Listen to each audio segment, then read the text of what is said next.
اب آپ حضور علیہ السلام کا میلاد اگر مناتے ہیں اور کوئی پوچھتا ہے کہ میلاد منانا جائز ہے یا نہیں، کسی نے سوال کیا کہ میلاد منانا جائز ہے یا نہیں، آپ ایک اے ہے ایک بی ہے، اے کہتا ہے جائز ہے، بی کہتا ہے ناجائز ہے، it is forbidden, it is prohibited, it is not permissible, اور اے کہتا ہے no it is permissible, it is lawful. دو ویوز ہیں. اب now you have to go to دلیل. اب آپ دلیل کی طرف جائیں گے، قرآن اور سنت کی طرف جائیں گے. تو جب آپ دلیل کی طرف جائیں گے تو اب دلیل کس چیز پر چاہیے؟ اس کے جائز ہونے کے لیے دلیل چاہیے یا ناجائز ممنوع ہونے کے لیے دلیل چاہیے؟ کیونکہ جائز ہونے پر تو دلیل دی نہیں گئی. جتنی ہزاروں لاکھوں چیزیں انسانی زندگی میں جائز اور حلال ہیں، اللہ نے فرمایا وہ تو ہم نے لسٹ دی ہی نہیں ہے، اور نہ اللہ کے رسول نے دی ہے. وَإِلَّا لَكُمْ مَا وَرَاءَ ذَلِكُمْ، حرام چیزوں کی لسٹ دے دی، اور اس کے علاوہ جو کچھ ہے وہ حلال ہے اور جائز ہے. تو دلیل اس کے جائز ہونے پر چاہیے یا ناجائز ہونے پر. اب جو شخص کہے گا میلاد منانا جائز ہے، اس سے کسی دلیل کے مانگنے کی ضرورت نہیں ہے، کیونکہ جواز اصل ہے. پرمیسیبلٹی از دی اصل. انہوں نے کہا بہت تفصیل سے کہ جواز اصل ہے. اچھا، اس میں ایک آیت پیش کی کہ وَأُحِلَّ لَكُمْ مَا وَرَاءَ ذَلِكَ، کہ جو اس کے علاوہ ہے وہ سب حلال ہے. کس کے علاوہ؟ یعنی یہ آیت میں جو بات کہی گئی کس کے علاوہ جو ہے حلال ہے سب. اصل میں اس آیت میں شروع میں ذکر کیا گیا ہے ان عورتوں کا جن سے شادی کرنا انسان کا جائز نہیں ہے.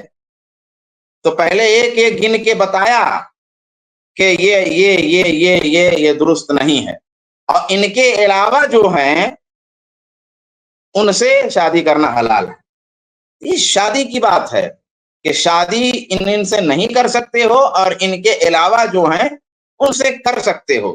یہ تمام مفسرین، یعنی علامہ راضی کو دیکھ لیں، ابن کثیر کو دیکھ لیں، سب نے اسی طرح سے اس کی تفسیر کی ہے.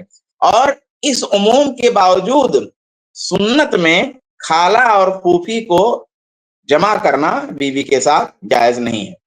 تو پہلی بات تو یہ جو آیت انہوں نے جلدی سے ڈال دی ہے اور ایک ہی لوگ سمجھ نہیں پائیں اور بول دیں جلدی سے کہ ما ورا، جو اس کے علاوہ ہے، جو اس کے پیچھے ہے، سب جائز ہے. تو اصل میں یہ کس کی بات ہو رہی ہے؟ یہ عورتوں سے شادی کی بات ہو رہی ہے. ایک بات. دوسری بات، انہوں نے کہا جواز اصل ہے. دھوکہ ہے، دھوکہ ہے. جواز اصل ہے مگر کس میں؟ جواز اصل ہے مگر کس میں؟ جواز اصل ہے چیزوں میں، معاملات میں، اشیاء میں. اصل میں دو رول ہیں. ایک رول یہ لوگ ذکر کرتے ہیں اور ایک رول چھوڑ دیتے ہیں، جبکہ کتاب و سنت میں دونوں رول موجود ہے. اور ایک مرتبہ میں نے اس کو تفصیل سے بتایا بھی ہے، تو میں دہرانا نہیں چاہتا. فقہا نے تفصیل سے اس کو ذکر کیا ہے. فقہائے حنفیہ نے بھی، اور فقہائے موالک اور فقہائے شوافع نے بھی اس کو ذکر کیا ہے. یہاں تک کہ متاخرین حنفیہ نے بھی ذکر کیا ہے. اور فقہ کی کسی بھی معتبر حنفی کتاب میں بھی پائیں گے، شافعی کتاب میں بھی پائیں گے، مالکی کتاب میں بھی پائیں گے. چاروں مذاہب اور چاروں مذاہب کے علاوہ دوسرے جو مذاہب ہیں ان مذاہب میں بھی یہ بات آپ کو ایک دم کلیئر ملے گی کہ اصول دو. ایک اصول یہ ہے کہ جو چیزیں ہیں، جو معاملات ہیں، ان میں یا دنیا کی جو چیزیں ہیں ان میں اصل میں اباحت ہے، علت ہے. اصل چیز جائز ہے، الا یہ کہ حرام کی کوئی دلیل ہو. کیونکہ اللہ کے رسول نے کیا کہا؟ وانتم اعلم بامور دنیا. لیکن جو عبادت کا مسئلہ ہے، تو عبادت کے مسئلے میں اصل قاعدہ یہ ہے کہ ہر عبادت حرام ہے، الا یہ کہ اس کی اجازت ہو. یعنی کوئی بھی عبادت کرنے کے لیے قرآن و حدیث سے اجازت درکار ہے. جب تک قرآن و حدیث میں دلیل نہیں ملے گی، ثبوت نہیں ہوگا اس کا، تب تک کوئی عبادت آپ کر نہیں سکتے. یہ رول ہے عبادت کے مسئلے میں. اور جو یہ بتا رہے ہیں یہ رول ہے عبادت کے علاوہ کی چیزوں میں. انشاءاللہ میں تفصیل سے اس مسئلے پر ریکارڈ بھی کراؤں گا کبھی. اور یہ جو عبادت یعنی یہ جو قاعدہ ہے نا، جواز اصل ہے جو بتا رہے ہیں، یہ بھی کوئی قاعدہ کلی نہیں ہے. یعنی اس قاعدے میں بھی ایکسیپشن بہت سارے ہیں. تو چلیے آگے بڑھائیے. یہ جو دھوکہ دے رہے تھے، چونکہ میں اس کو ایک واضح کر چکا ہوں تو میں نے اس کو شارٹ میں بتایا ہے چونکہ مناسبت تھی. اب آگے چلتے ہیں. Original status of any act and original status of anything is to be permissible and lawful. جائز ہے. دلیل چاہیے اس شخص کو وہ مہیا کرے کہ کس دلیل سے ثابت ہے کہ ناجائز ہے. اگر درج ہے کہیں حضور السلام نے فرمایا کہ نبیوں کی پیدائش کے دن خوشی نہ منایا کرو, یا نبیوں کی ولادت کا دن سیلیبریٹ نہ کیا کرو. حضور علیہ السلام نے فرمایا ہو یا صحابہ کرام میں سے کسی نے فرمایا ہو کہ انبیاء کی برتھ ڈے کو, یوم میلاد کو سیلیبریٹ نہ کیا کرو, یا فرمایا ہو کہ اپنے بیٹے بیٹیاں جب پیدا ہوتے ہیں تو ان کی برتھ ڈے سیلیبریٹ نہ کیا کرو. If Holy Prophet has prohibited the celebration of the birthdays, either birthdays of the prophets or birthdays of your own kids and children, اگر تو برتھ ڈیز اور یوم میلاد کو منانے سے منع کیا ہے, ادھر ان قرآن کوئی آیت آئی ہے جس میں منع کیا گیا ہے نا حرام چیزوں کو, ناجائز چیزوں کو. جب قرآن انہوں نے کہا کہ بتاؤ کہ مطلب کہیں رسول نے منع کیا ہو, صحابہ نے منع کیا ہو. اب اصول واضح ہو گیا آپ کے سامنے کہ عبادت کے مسئلے میں اصل چیز یہ ہے کہ اس کی اجازت چاہیے, یہ نہیں کہ منع کیا ہو. اجازت ہے تو کریں گے, اجازت نہیں ہے تو نہیں کریں گے. تو اس میں منع والی دلیل بالکل نہیں چلے گی, یہ رول ہے. تو یہ بات یہ غلط کہہ رہے ہیں. دوسری بات, جو بیٹے بیٹیوں کے برتھ ڈے منانے کی بات یہ کر رہے ہیں, اصل میں اس کی وجہ کیا ہے؟ یہ صاحب جو ہے مغربی نظام سے اور یورپی نظام سے بہت متاثر ہیں, اور بعض دفعہ تو ایسا محسوس ہوتا ہے کہ ایجنڈے پہ کام کر رہے ہیں. ان کے عقائد آپ سن لیں گے تو حیران ہو جائیں گے. یہاں اتنی محبت رسول کی بات کر رہے ہیں, آپ ان کے عقائد جانیں گے تو حیران ہو جائیں گے. وحدت ادیان کے بھی قائل ہیں, یعنی ہر دین ٹھیک ہے. یہ کرسمس منانے کی بھی قائل ہیں. یہ صاحب جو ہے کیک کاٹنے اپنے بچوں کی پیدائش پہ جو ہے اس کے بھی قائل ہیں. یہ بہت ساری چیزوں کے قائل ہیں. تو یہ جو بیٹے بیٹیوں کی مثال دے رہے ہیں نا, کیونکہ ان کی نظر میں وہ کیک کاٹنا ٹھیک ہے, درست ہے, اصل ہے, تو اس لیے وہ اس مثال کو یہ پیش کر رہے ہیں جو کہ شریعت میں اس کی ویسی گنجائش نہیں ہے. چلیں آگے چلتے ہیں. اترا حضور علیہ السلام پر تو 1,24,000 انبیاء پہلے گزر چکے تھے یا نہیں؟ گزر چکے تھے. اور ان کی امتیں ان کے میلاد اور ولادت کے دن مناتی تھی کہ نہیں؟ مناتی تھی. دیکھو ایک خاص نقطہ ہے بیٹے سمجھنے والا. عیسائی تھے, کرسچنز تھے, وہ عیسیٰ علیہ السلام کو خدا مانتے تھے. اللہ نے روک دیا کہ خدا ماننا درست نہیں, وہ خدا نہیں خدا کے بندے تھے. وہ کرسچن تھے, وہ 3 خدا مانتے تھے. کتنے؟ ٹرینیٹی. قرآن اتر رہا تھا, قرآن نے روک دیا, لا تقولوا ثلاثہ, 3 مت کہو, اللہ ایک ہے. تو جو چیز غلط تھی اس کو غلط بولیے کہہ دیا. ایٹ دا سیم ٹائم وہ ان کی ولادت کے دن کی خوشی بھی مناتے تھے. مناتے ہیں کہ نہیں کرسچن؟ ان کے میلاد کے دن کی خوشی مناتے تھے. اور قرآن میں بھی ذکر آیا ہے, قرآن میں بھی ذکر آیا ہے. جب مائدہ اترا اس کے دن کی خوشی مناتے تھے. موسیٰ علیہ السلام کو جس دن نجات ہوئی اس دن کی یہودی خوشی مناتے تھے, ان کے ولادت کے دن کی خوشی مناتے تھے. تو قرآن کو چاہیے تھا کہ کہہ دیتے خبردار, وہ پیدا ہوئے اللہ کی طرف اٹھ گئے, ان کے ولادت کے دن کا کوئی سیلیبریشن نہ کیا کرو. تو اللہ نے اس سے منع نہیں کیا, قرآن نے منع نہیں کیا, اور حضور علیہ السلام نے منع نہیں فرمایا. پہلی بات تو یہ کتنی خطرناک بات کر رہے ہیں یہ اندازہ لگا لیجیے. ان کے کہنے کا نتیجہ کیا ہوا؟ پہلا ان کے کہنے کا مطلب یہ ہوا کہ یہودیوں اور عیسائیوں کی جن جن باتوں اور جن جن کاموں اور جن جن عقیدوں کی ممانعت صریح طور پر قرآن و سنت میں نہیں ہے, گویا وہ سب درست ہے اور اس پہ عمل بھی کر سکتے ہو. یہی تو مطلب ہوا اس کا. کہہ رہے ہیں کہ بھائی وہ میلاد مناتے تھے, قرآن اتر رہا تھا, منع نہیں کیا گیا قرآن میں. وہ اللہ کا بیٹا عیسیٰ کو مانتے تھے تو اس کو منع کیا گیا, لیکن میلاد مناتے تھے اس کو منع نہیں کیا گیا. اب وہ مناتے بھی تھے کہ نہیں تھے, کیسا مناتے تھے, اس کا ثبوت ان کے ذمہ. لیکن اگر مناتے تھے تو کہہ رہے ہیں کہ اس کو منع نہیں کیا. تو دیکھیے بیٹا ہونے کو تو منع کیا کہ یہ غلط ہے, لیکن میلاد مناتے تھے اس کو نہیں منع کیا. اس کا مطلب یہ ہوا کہ جو غلط تھا اس سے روکا اور جو غلط نہیں تھا اس کو چھوڑ دیا. یہ اتنی خطرناک بات ہے کہ گویا یہودیوں اور عیسائیوں کے پھر جو تمام چیزیں جن کے منع کی دلیل قرآن اور حدیث میں نہیں ہے وہ درست ہے. ولا حول ولا قوت الا باللہ. ایک بات. دوسری بات، ایک بات اور جان لیجئے، ان صاحب کے نزدیک یہودی کافر نہیں ہے، یہ بھی ایک جان لیجئے. تو اور تب آپ کو مزہ آئے گا کہ پھر یہ کیسی باتیں کر رہے ہیں. اب آئیے جواب سنتے ہیں. دو باتیں. قرآن نے پچھلی شریعت کی ہر چیز کو ڈائریکٹ منع نہیں کیا کہ اگر قرآن پچھلی شریعت کی ہر چیز کو ڈائریکٹ منع کرنے بیٹھ جائے تب تو پورا قرآن صرف یہودیوں کے غلط اعمال اور غلط عقائد کو منع کرنے میں نکل جاتا. ایک قرآن یہودیوں کے عقائد کو منع کرنے کے لیے ہو جاتا اور ایک قرآن عیسائیوں کے عقائد اور اعمال کو منع کرنے کے لیے ہو جاتا. تو بھائی قرآن نے اس طرح نام لے کر کے یہودیوں اور عیسائیوں کی غلط چیزوں کو منع نہیں کیا، بلکہ مثبت طریقے سے دین کی تفصیلات، شریعت، رسول پہ اللہ تبارک و تعالی اتارتا گیا. اب اس سے آٹومیٹک دوسرے دین میں جو چیزیں تھیں وہ رد ہوتی گئیں. آٹومیٹک تفصیل شریعت کی آ رہی ہے، نماز اس طرح پڑھنی ہے، ان کا جو طریقہ ہے وہ رد ہو گیا. روزہ اس طرح رکھنا ہے، ان کا جو طریقہ ہے رد ہو گیا.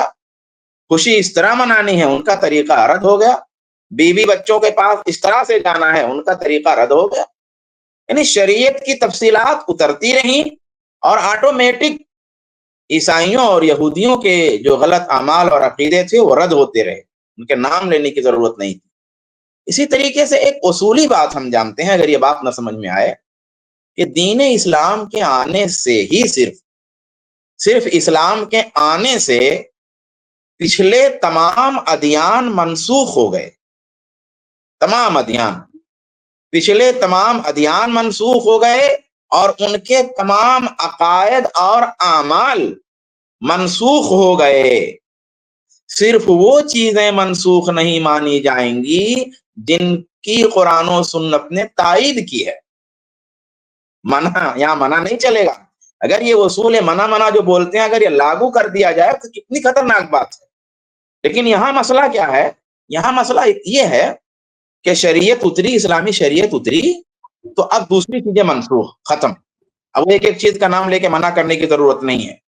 تو یہ تو بڑی خطرناک بات ہوگی کہ بھائی جن کا نام لے کر کے قرآن نے منع نہیں کیا یہودیوں اور عیسائیوں کی چیزوں کو، اور چونکہ میلاد کا نام لے کر کے منع نہیں کیا تو اس لیے میلاد درست ہو جائے گا. عیسیٰ علیہ السلام کا وہ میلاد مناتے تھے، پھر بھی عیسیٰ علیہ السلام کا مناتے تھے نا، ہمارے رسول صلی اللہ علیہ وسلم کا تو نہیں تھا اس میں. بہرحال ذرا ہم آگے چلتے ہیں. کہ نبیوں کے ولادت کے دن کو سیلیبریٹ نہ کرو یا اپنے بچوں کی برتھ ڈیز کو سیلیبریٹ نہ کرو. تو جب سیلیبریشن آف برتھ ڈے کو قرآن اور حدیث نے منع نہیں کیا تو what does it mean? It is permissible, it is lawful. یہ جائز ہو گیا. اب آپ کو اس کی دلیل کی کوئی ضرورت نہیں ہے. ہاں یہ چاہیے کہ اس کے اندر جو کچھ آپ کریں گے وہ کام جائز ہیں یا تو کیس ٹو کیس ہر چیز کو الگ ڈیل کیا جائے گا. اب بیسک بات آپ سمجھ گئے نا.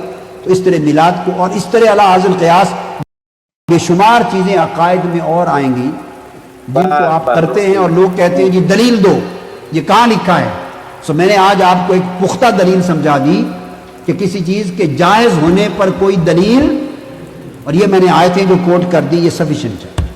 دو باتیں بہت خطرناک ہے اس میں. ایک یہ کہہ رہے ہیں کہ اصل میں یہ دیکھا جائے گا کہ اس کے اندر جو چیزیں کر رہے ہیں وہ غلط ہیں کہ صحیح. تب تو کرسمس منانا درست ہے. کرسمس منائیے اور اس میں درود و سلام ہو، قرآن کی تلاوت ہو، کھانا کھلانا ہو، اللہ کے رسول کی نعت ہو، اللہ تبارک و تعالیٰ کی حمد ہو، تعریف ہو، پھر درست ہو گیا. پھر تو بھائی آپ کے حساب سے پھر پتہ نہیں کیا دیوالی ہولی سب کچھ درست ہو جائے گا، کیونکہ اس کے اندر کی چیز ٹھیک ہونی چاہیے. اس کے اجازت کی دلیل نہیں چاہیے، دیوالی کی دلیل نہیں چاہیے، ہولی کی دلیل نہیں چاہیے، یہ سب دلیلیں نہیں، کرسمس کی دلیل نہیں چاہیے. دلیل کس کی چاہیے؟ جو اندر ہے وہ غلط ہے کہ صحیح. تو اندر سب صحیح چیز ہے تو بس صحیح ہو گیا. یہ خطرناک بات. دوسری بات انہوں نے کیا کہا آگے؟ بے شمار عقائد کی چیزیں آئیں گی. عقائد یعنی ان کے حساب سے عقیدہ بھی جس عقیدے کا نام لے کر کے منع نہیں کیا گیا ہے کہ یہ عقیدہ نہ رکھنا، وہ عقیدہ بھی آپ رکھ سکتے ہیں. امت کے کسی بدترین آدمی نے بھی یہ بات نہیں کہی, کسی بدترین, بس اتنی بات کافی ہے اس کے رد کے لیے. آگے چلتے ہیں تاکہ ہم جلدی سے کور کر سکیں. جی, دلیل ہوتی ہے حرام ہونے پر, منع ہونے پر. اس سے کہیں کہ مجھ سے نہ پوچھے دلیل, میں تو مباح جائز مانتا ہوں, اور یہ اصل ہے, یہ اصل ہے. You have to give the argument and evidence کہ why you are declaring this thing forbidden and prohibited. یہ کہاں ڈکلیئر کیا گیا ہے یہ حرام ہے, یہ منع ہے, ممنوع ہے؟ بس he should provide the evidence. قرآن مجید میں فرمایا قد فصل لکم ما حرم علیکم, جو چیز اللہ نے تم پر حرام کی اللہ نے اسے گن گن کر تفصیل سے بیان کر دیا ہے. اور کسی جگہ قرآن میں یہ نہیں ہے کہ جو چیز تمہارے لیے جائز کی اور حلال کی اللہ نے گن گن کے تفصیل سے تمہارے لیے بیان کر دیا. یہ آیت نہیں ہے قرآن میں. حلال کی تفصیل موجود, حرام کی تفصیل ہے.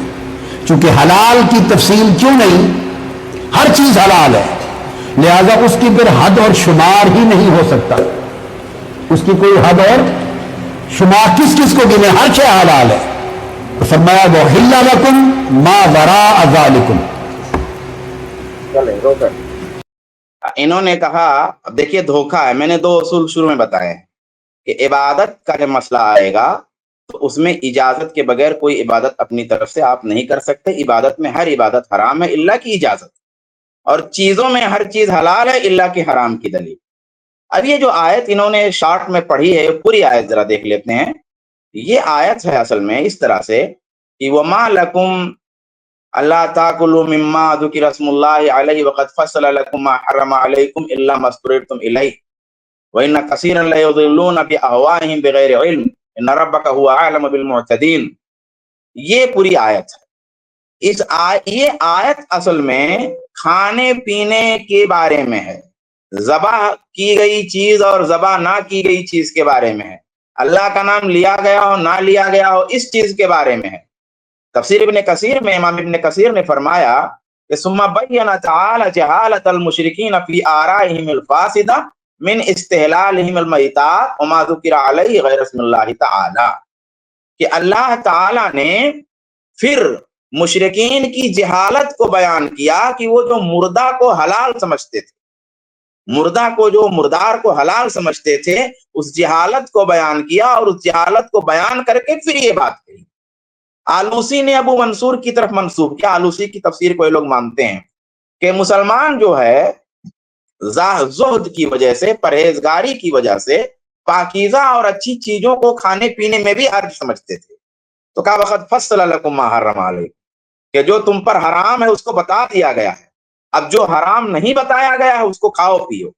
تو پوری آیت کی جو تفسیر ہے وہ جانوروں کے ذبیحہ کے سیاق و سباق میں ہے. یہی تفسیر علامہ سیوطی نے کی ہے, یہی بیضاوی نے کی, یہی نصفی نے کی ہے, یہی البحر المحیط میں ابو حیان اندلسی نے کی ہے. تو یعنی یہ جو آیت ہے کہ جو حرام چیز ہے وہ بتا دی گئی ہے کھول کر کے ٹوٹلی. اب جو چیز نہیں حرام کی گئی ہے وہ جائز ہے. یہ کس مسئلے میں ہے بھائی؟ یہ اشیاء کے معاملے, عبادات کا مسئلہ نہیں چل رہا. اب اس آیت کو جو اشیاء کے مسئلے میں ہے, کھانے پینے کے مسئلے میں ہے, جانوروں کے ذبیحہ کے مسئلے میں ہے, اس مسئلے کو آپ عبادت میں فٹ کر رہے ہیں, جو بالکل غلط بات ہے, بالکل درست بات نہیں ہے. آگے دیکھیں اور ہے کہ نہیں ہے, اور میں ایک بات کہہ کر کے مجھے بات ختم کرنی. آگے حرام چیزوں کی لسٹ دے دی, عورتوں کے بارے میں بھی فرمایا حرمت علیکم امہاتکم وبناتکم واخواتکم واماتکم وخالاتکم وبنات الاخ وبنات الاخت حرمت علیکم امہاتکم, تو تمہارے اوپر حرام کی گئی یہ عورتیں. چلیں ٹھیک ہے, اسی پہ میں بات کو ختم کرتا ہوں, اسی ٹکڑے پر انشاءاللہ. یہ جو آیت انہوں نے پڑھی ہے میں اس کو بتا چکا کہ اس کا تعلق جو ہے عبادات سے نہیں. اب انہوں نے یہ اصول شروع سے آخر تک ایک بتا رہے ہیں کہ دیکھیے اصول دیا ہے شریعت نے. یہ بہت اہم بات ہے اس ویڈیو کے جواب میں, کہ شریعت نے اصول دیا ہے کہ بھائی ہم نے حرام بتا دیا ہے, اور کیا نام سے باقی چیزیں سب حلال ہیں، اس کی دلیل کی ضرورت نہیں. یعنی شریعت اصول دیتی ہے، اور واقعی شریعت اصول دیتی ہے، اور اس اصول کی روشنی میں سمجھا جاتا ہے. تو دیکھیے بدعت کے بارے میں بھی شریعت نے اصول دیا ہے. شریعت نے قرآن ہی میں بدعت کے بارے میں بھی اصول دیا ہے. اب نام لے لے کر کے شریعت نہیں بتائے گی کہ میلاد حرام ہے، 11ویں حرام ہے، 12ویں حرام ہے، تیجا حرام ہے، 40واں حرام ہے، رجب کا کونڈا حرام ہے، فونڈا حرام ہے، فلانا فلانا. ایک قرآن تو اسی پہ نازل کیا کرنا پڑے گا. جتنا آپ لوگ بدعتیں کرتے ہو تو یہ تو حرام کرنے کے لیے ایک قرآن الگ سے اللہ تبارک و تعالیٰ کو اتارنا پڑتا کہ بھائی قیامت تک جو لوگ جو بدعتیں ایجاد کریں گے ان کا بتا دو کہ یہ حرام ہے. تو اصول بتا دیا شریعت، قرآن ہی میں بتایا بدعت کا اصول. کیا فرمایا؟ سورہ حدید آیت نمبر 27. سورۃ الحدید، اس کو میں تھوڑا ٹھہر کر کے بتاؤں گا کیونکہ ہمارے آگے کی گفتگو میں بھی یہ چیز کام آئے گی. سورۃ الحدید آیت نمبر 27. زید بھائی لا سکتے ہیں تو لا بھی سکتے ہیں، ویڈیو اب ان کا چھوڑ دیتے ہیں یہیں پہ. وَرَهْبَانِيَّةً ابْتَدَعُوهَا مَا كَتَبْنَا عَلَيْهِمْ إِلَّا ابْتِغَاءَ رِضْوَانِ اللَّهِ فَمَا رَعَوْهَا حَقَّ رِعَایَتِهَا. کہ وہ رہبانیت کی جو بدعت ان لوگوں نے ایجاد کر لی تھی وہ ہم نے ان پہ فرض نہیں کیا تھا، مگر ان لوگوں نے کیا فرض کیا تھا؟ اللہ کی خوشنودی فرض کیا تھا، یہ نہیں فرض کیا تھا. لیکن ان لوگوں نے وہ جو اپنے اوپر خود سے فرض کیا اس کی بھی رعایت نہیں کی اور اس کا بھی لحاظ نہیں کیا. ٹھیک ابتدعوها، ان لوگوں نے بدعت ایجاد کی. کس کی بھائی؟ رہبانیت کی. اب آئیے تفسیر سنتے ہیں، میں اپنی طرف سے ایک لفظ بولنے والا ہوں. ابتدعوها، ان لوگوں نے بدعت ایجاد کی. اس کی تفسیر امام ابن کثیر کا خالی بیان کر دیتا ہوں کیونکہ بہت سارے مفسرین نے کیا ہے. امام ابن کثیر ایک بہت ہی معتبر مفسر ہیں، سارے لوگ تسلیم کرتے ہیں، تو میں ان کی تفسیر بیان کر دیتا ہوں. فرماتے ہیں ابتدعتها امت النصارى، یعنی نصارہ یعنی عیسائیوں نے یہ بدعت ایجاد کی. فرماتے ہیں ما كتبنا علیہم، ہم نے ان پر فرض نہیں کیا، یعنی ما شرعنا لهم، یعنی ہم نے شریعت میں یہ بات ان کو دیا نہیں تھا. منع کی دلیل نہیں تھی، منع کی دلیل نہیں تھی، دیا نہیں تھا، دیا نہیں تھا ان کو. وَإِنَّمَا هُمْ الْتَزَمُوهَا مِنْ تِلْقَاءِ أَنفُسِهِمْ، اور انہوں نے یہ چیز لازم کی اپنی طرف سے. کیا؟ یہ رہبانیت. جیسے ہمارے بھائیوں نے میلاد اپنے لیے رکھی ہوئی ہے اپنی طرف سے، ایسے ہی یعنی عید میلاد، ایسے ہی انہوں نے رہبانیت سیٹ کیا تھا اپنی طرف سے. ابن کثیر کہہ رہے ہیں. آگے ہے الا ابتغاء رضوان اللہ، اس کے بارے میں دو تفسیر علامہ ابن کثیر نے کیا ہے. کہتے ہیں کہ ان لوگوں نے جو بدعت ایجاد کی تھی وہ اللہ کی رضا کے لیے کی تھی.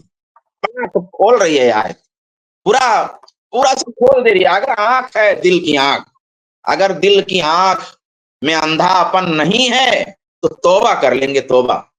امام ابن کثیر فرماتے ہیں کہ مطلب آیت کا یہ ہے کہ ان لوگوں نے جو بدعت رہبانیت کی ایجاد کی تھی اس بدعت سے اللہ کی رضا مقصود تھی ان کی. اللہ اکبر. ہمارے بھائی بھی اللہ کی رضا کے لیے کرتے ہیں، کہتے ہیں ثواب کے لیے کرتے ہیں، خیر کا کام کرتے ہیں. انہوں نے بھی اللہ کی رضا کے لیے اور خیر کے کام کے لیے اس کو ایجاد کیا تھا. دوسری تفسیر یہ کرتے ہیں کہ مطلب یہ ہے کہ ہم نے یہ رہبانیت ان پہ نہیں، اس کی دلیل نہیں دی تھی، ہم نے اس رہبانیت کا حکم ان کو نہیں دیا تھا، بلکہ ہم نے ان کو اللہ کی رضا بتائی تھی خالی، بس اتنا خالی تھا. رہبانیت کی ہم نے نہیں انہیں یعنی یہاں بھی پتا چل رہا ہے نا کہ ثبوت چاہیے. قرآن کیا کہہ رہا ہے کہ بھی ہم نے دیا نہیں تھا پھر بھی انہوں نے کیا. اگر منع والی بات صحیح ہوتی تو قرآن اعتراض نہیں کرتا ان کی رہبانیت پہ. فما رعوها حق رعایتها، تو ان لوگوں نے جو اپنی طرف سے رہبانیت لائے اس کا بھی وہ التزام نہیں کر سکے. جیسے ہمارے بھائی عید میلاد لائے لیکن اس کی رعایت نہیں کر پا رہے ہیں. کیا رعایت نہیں کر پا رہے ہیں؟ بھنگڑا ہو رہا، رقص ہو رہا، ناچا جا رہا ہے، پتہ نہیں کیا کیا ہو رہا، اور بری بیٹھائی جا رہی ہے. اب یہ کہتے ہیں کہ ہم نہیں کرتے. آپ ٹھیک ہے، آپ قائل نہیں ہو، آپ نہیں کرتے، لیکن آپ اس کا التزام آپ نہیں کر پا رہے ہو. کیا کیا ہونے لگا ہے؟ التزام نہیں کر پا رہے. جو بدعت بھی لائے نا اس کا بھی آپ التزام نہیں کر پائے، اس کا کوئی سسٹم آپ کے یہاں نہیں ہے. کہتے ہیں ھذا ضم لہم من وجہین، دو طریقے سے اس لائن میں نصارہ والے بدعتیوں کی مذمت کی گئی ہے. یعنی نصرانیوں میں، عیسائیوں میں جو بدعتی تھے ان بدعتیوں کی مذمت کی گئی ہے. کیا؟ احدہما، ایک یہ ہے فی الابتدائی فی دین اللہ، اللہ کے دین میں ابتدا یعنی نیا نکالنے کے بارے میں یہ مذمت ہے، ما لم یأمر بہ اللہ، جس کا اللہ نے ان کو حکم نہیں دیا، اللہ اکبر، جس کا حکم نہیں دیا۔ منع والے کہاں گئے؟ اب ابن کثیر پہ لگاؤ، فتویٰ لگانا ہے تو جس کا اللہ نے حکم نہیں دیا، جس کی دلیل نہیں تھی، وہ بدعت ان لوگوں نے ایجاد کی تھی، تو اس کی مذمت ہے اس ٹکڑے میں۔ وَوَالثَّانِي، دوسرا، ایک تو بدعت ایجاد کی یہ مذمت، دوسری مذمت کیا ہے؟ فی عدم قیامہم بما التزموہ مما زعموا انہ قربۃ یقربہم اللہ الی اللہ عز وجل، کہ جو یہ بدعت لائے بھی تو اس بدعت کا بھی پاس و لحاظ نہیں کر پائے، اس کی پابندی نہیں کر پائے جو ان کا گمان تھا کہ اس سے اللہ کی قربت مل جائے گی۔ میں کہتا ہوں اس آیت کی اس تفسیر کے بعد کوئی بات اگر ہم لوگ نہ کریں اور یہ اسٹریم بند کر دیں تو ہم حجت پوری کر چکے ہیں۔ اللہ تبارک و تعالیٰ سے دعا ہے اللہ ہمارے بھائیوں کو کی دل کی آنکھوں کو روشن کر دے۔ مولا یہ کٹ بیٹھی جو دلیلیں دیتے ہیں نا، بید لبید پھینکتے ہیں، اللہ ان کو ہدایت دے، بچائے، آمین۔ وصلی اللہ تعالی علی خیر خلقہ وعلی آلہ وصحبہ اجمعین، آمین۔ جزاک اللہ خیر شیخ، بہت بہترین، بہت اہم باتیں تھی اور بہت بہترین طور پر حق واضح ہے۔ مطلب سمجھنا جو چاہتا ہے، جو شخص دین سمجھنا چاہتا ہے، اسلام سمجھنا چاہتا ہے، اسلام کے اصول ہے۔ دیکھیے عید میلاد ایک مثال ہے، یہ ایک پورا کے پورا منہج ہے جو اس سے واضح ہو رہا ہے۔ اس کلپ کی فل ویڈیو دیکھنے کے لیے ہمارے چینل پر ضرور آئیں۔ آئی پلس ٹی وی نے ایک نیا یوٹیوب چینل شروع کیا ہے جس کا نام ہے آئی پلس ٹی وی اختلاف کا حل۔ اس چینل پر صرف اختلافی مسائل پر ویڈیوز آئے گی، لیکن دلائل کے ساتھ اور بھائی چارگی کے ساتھ۔ آپ کو میں دعوت دیتا ہوں کہ آپ بھی ہمارے اس چینل کو سبسکرائب کریں، ہماری ویڈیوز کو شیئر کریں اور نوٹیفیکیشن آئیکن کو آل سلیکٹ کریں تاکہ آپ کو ہماری ویڈیوز کا نوٹیفیکیشن مل سکے۔ جزاک اللہ خیر، والسلام علیکم ورحمۃ اللہ۔